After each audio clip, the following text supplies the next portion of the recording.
తెలంగాణ ప్రాంతంలో ఉన్నటువంటి గోదావరి పరివాహక ప్రాంతం ఏరియాలో సింగరేణి అనేది గత 120-37 సంవత్సరాల నుండి నడుస్తున్నటువంటి పెద్ద సంస్థ. ఈ సంస్థ భారతదేశంలో ముఖ్యంగా చెప్పాలంటే సౌత్ ఇండియాలో బొగ్గు గని యొక్క సంస్థ ఒకే ఒక చాలా పెద్ద కంపెనీ.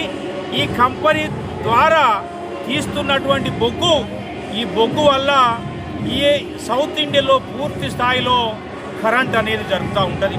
మిత్రులారా, 137 సంవత్సరాలలో గోదావరి పరివాహక ప్రాంతంలో ఉన్నటువంటి సింగరేణిలో చూసినట్టయితే ఇంతవరకు కేవలము ఉన్నటువంటి డిపాజిట్ల నుండి కేవలము 12-13% బొగ్గు తీయడం జరిగింది.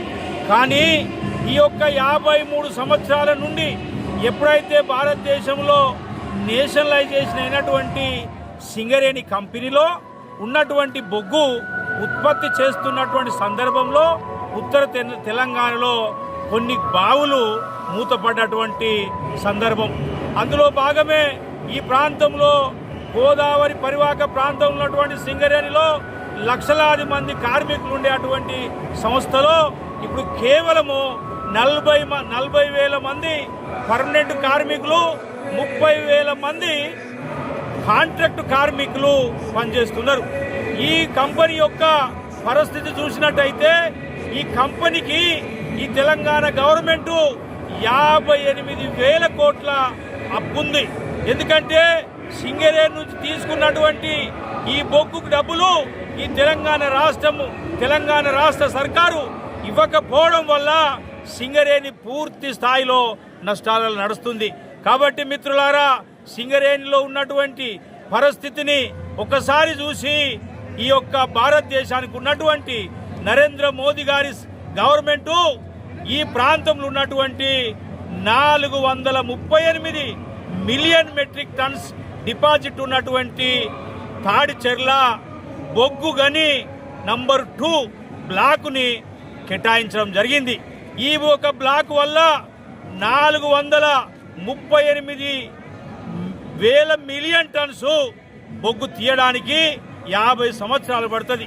ఈ రోజు గిట్ట ఆ బొగ్గు రేటు చూసుకున్నట్టయితే ఆ బొగ్గు కాస్ట్ ఒక్కసారి లెక్క కడితే 1,00,000 కోట్లకు అది రేటు పెరుగుతున్నటువంటి సందర్భం.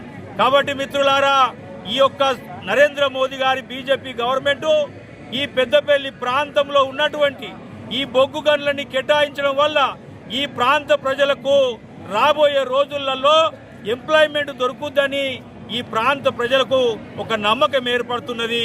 కాబట్టి నేను ఈ యొక్క రాష్ట్ర గవర్నమెంట్ డిమాండ్ చేస్తున్నా, ఈ యొక్క రేవంత్ రెడ్డిని అడుగుతున్నా, ఈ రాష్ట్ర గవర్నమెంట్ ఏదైతే సింగరేణికి ఇవ్వాల్సినటువంటి 58,000 కోట్ల బొగ్గు కొనుక్కొని మీరు ఇవ్వట్లేదు, మీ డబ్బును మీరు అతి త్వరలో ఇవ్వండి.